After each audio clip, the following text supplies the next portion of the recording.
वो मत दौड़ आई हो या बात को सुन के यहाँ भीड़ मत कर दी हो।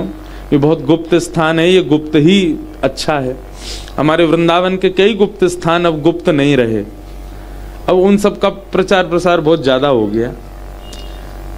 हमें तो अब कथाओं में बोलने में बहुत भय लगता है कुछ भी गुप्त बातों को। हमारे वो इंटरव्यू पॉडकास्ट भी होते हैं, वहां पे भी एक बाबा का नाम भी नहीं बोला मैंने, बस चर्चा कर दी कि एक महात्मा है, उनको हमारे ठाकुर जी, हमारे लाल जी बात करते हैं उनसे। और ऐसे एक नहीं है, अनेक लोगों को हमने देखा है जिनसे हमारे लाल जी बात करते हैं, हमसे नहीं करते। कई लोग आते हैं मिलने, वो आके कुछ बता जाते हैं, बोला आपके लाल जी ऐसी आज्ञा कर रहे हैं, और वो कहीं ना कहीं सत्य ही होती है। कई दर्शनार्थी जब मिलते हैं तो वो मिल करके ऐसी कोई बात बता देते हैं जो मुझे और मेरे लाल जी को ही पता, उनको कहां से पता चल गई। लाला खुद ही अपनी पोल पट्टी खोल दे। एक वैष्णव मिले मुझसे, बोले आप महाराज जी अभी ऑस्ट्रेलिया ले गए थे लाल जी को। मैंने कहा जी, वो भी यहीं साईं परिकर के थे जिनके यहां मैं रुका था। तो बोले महाराज जी बीच में एक दिन आप कोई शहर गए थे। मैंने कहा जी, वहां पर एक माता जी ने पूड़ी बनाई थी लाल जी के लिए, मसाला पूड़ी। मैंने कहा हाँ बनाई तो थी। वो लाल जी ने पाई नहीं। मैंने कहा क्यों नहीं पाई?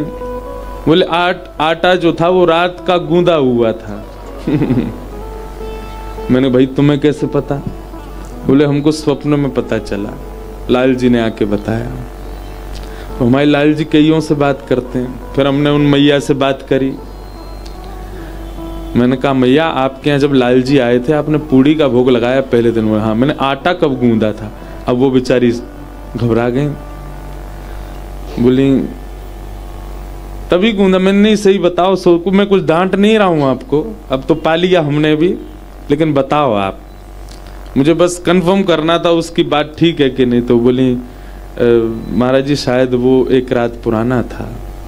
मैंने कहा लाल जी हमारे पाए नहीं उस दिन, ठाकुर जी को तो नयो नयो चाहिए। बासो कुसो कछु ना खवा में, बासी तो केवल दही खामे ठाकुर जी और छाछ पी में।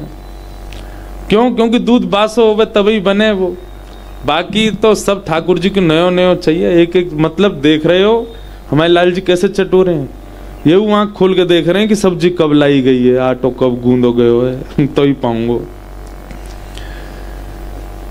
कई लोगों को ऐसा अनुभव करा देते हैं श्री ठाकुर जी हमारे। तो एक बाबा को नाम हमने बोल दियो, उन बाबा को फोन आया कुछ दिन पे, बाबा तो नहीं है हमारी उम्र के ही हैं। बोले महाराज कहा कर दियो, दुनिया ढूंढ रही है मुझे। कहाँ है बाबा? उनकी कुटिया में भीड़ लग गई। तो कभी कभी भय लगता है कथा में गुप्त स्थानों के बारे में ज्यादा बताना। आप लोगों से भी निवेदन है कि कोई गुप्त स्थान के बारे में पता चले, अगर टहलते टहलते टकरा जाओ तो समझ जाइयो श्री जी ने आपको मिलवायो है। जबरदस्ती ढूंढो मत कहाँ है वो जगह, उस स्थान की मर्यादा भाव सब रहने दो। हम भी टकरा ही गए साईं के आंगन से हैं? हमारे छोटू साईं आए थे, कोविड चल रहा था तब, टकरा गए यहाँ से, और अब अभी तक वो टक्कर की चोट पूरी नहीं है रही है। हाँ आप भी मिले पहले जब अकिंचन कथा हुई थी, जमुना जी ने मिलवाए हो। मतलब श्री जी कृपा करके अपने आप आपको कुछ ऐसे व्यक्ति से, ऐसे वैष्णव से, ऐसे स्थान से स्वयं जोड़ दें, वो सार्थक है। तो हम तो ये कहना चाह रहे हैं कि ये स्थान आज जब यहाँ से जाओ, खूब प्रणाम करके जाना इस आंगन को, इस भूमि को, साईं को। इनकी कृपा से कुछ नहीं तो थोड़े बहुत तो भाव हमारे शुद्ध होंगे, क्योंकि स्थान सामान्य नहीं है।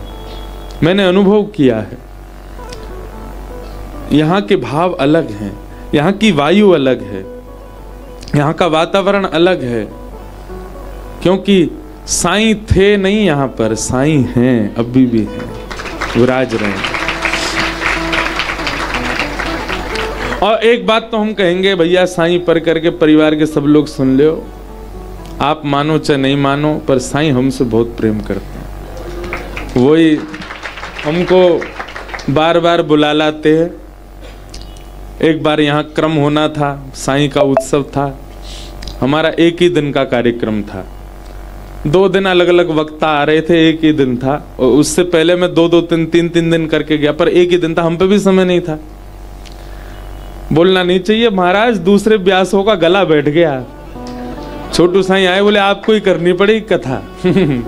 मैंने कहा साईं हमको बुला रहे हैं, तो ये सौभाग्य है कि साईं को बहुत प्रेम है, और ये प्रेम बस सदा हम उनके लायक बने रहें।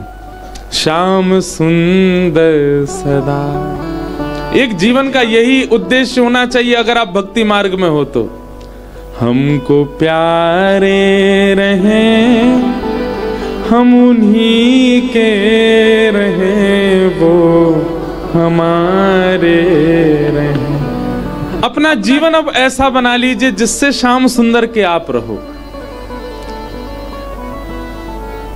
लोग पूछते हैं हमें कैसा जीवन जीना है, क्या करना है, क्या नहीं करना, भक्ति मार्ग में आगे कैसे जाएंगे, क्या। बस ये विचार कर लो, जो ठाकुर जी को अप्रिय लगता है, जो ठाकुर जी को प्रिय नहीं है, वो गुण, वह स्वभाव, वो क्रिया आपके जीवन में नहीं आनी चाहिए। और जिससे श्याम सुंदर रीझे, जिससे हमारी श्री जी रीझे, जिससे हमारे लाल जी प्रसन्न हो, जिससे वृंदावन रीझे। जिन भेषा मारो सावरो रीझे, जिन भेषा मेरो गिरधर रीझे, सोही भेष धरूंगी हो मैं तो, सोही भेष धरूंगी, हे मैं तो सोही भेष धरूंगी हो मैं तो, सोही भेष धरूंगी। अरे हाँ मैं बैरागन हूँगी, मैं बैरागन हूँगी, मैं बैरागन हूँगी, मैं बैरागन हो। जिन भेषा मेरो साहिब रीझ है, जिन भेषा मेरो साहिब रीझ है, जिन भेषा राधा रमण जूरी है, जिन भेषा राधा रमण जूरी है, जिन भेषा राधा वल्लभ जूरी है, जिन भेषा राधा वल्लभ जूरी है, जिन भेषा मेरो वृंदावन रीझ है, जिन भेषा जिन भेषा यमुना जी रीझ है, जिन भेषा यमुना जी रीझ है, हाँ जिन भेषा साईं अम्मा जू रीझ है, जिन भेषा साईं अम्मा जी रीझ है, मैं सोही भेष धरूंगी हो मैं तो, सोही भेष धरूंगी। अरे हाँ मैं बैरागन हूँगी, मैं बैरागन हूँगी। ओ बाला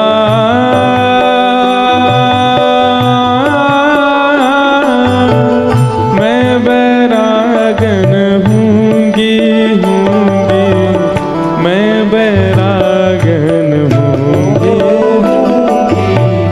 मैं बैरागन हूँगी, मैं जिन भेषा, भेषा का भाव आंतरिक रूप नहीं है, भेष मतलब हृदय। जैसा ठाकुर जी रूप तो देखते ही नहीं है। अब मुझे तो एक के बाद एक पद ही याद आते हैं। हमारे अष्ट सखा गाते हैं,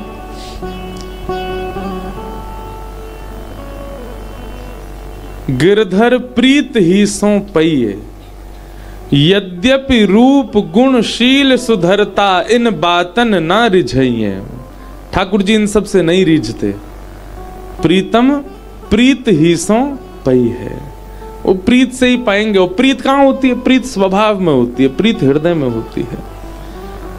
शरीर आपका कैसा है कोई बड़ी बात नहीं, आपका हृदय कैसा है वो ऐसा बने जिससे वृंदावन को प्रिय लगे, जिससे राधा वल्लभ जी को प्रिय लगे, जिससे हमारे सदगुरु को प्रिय लगे, जिससे ब्रज को प्रिय लगे, जिससे हम श्यामा जी को प्रिय लगे, हम ठाकुर जी को प्रिय लगे। ऐसे बन जाओ बस। कथाएं सुनने का और कोई उद्देश्य नहीं है, कथा कहने का कोई और उद्देश्य नहीं है, इन रसिक स्थानों पर आने का और कोई उद्देश्य नहीं है। बस एक ही उद्देश्य है कि बस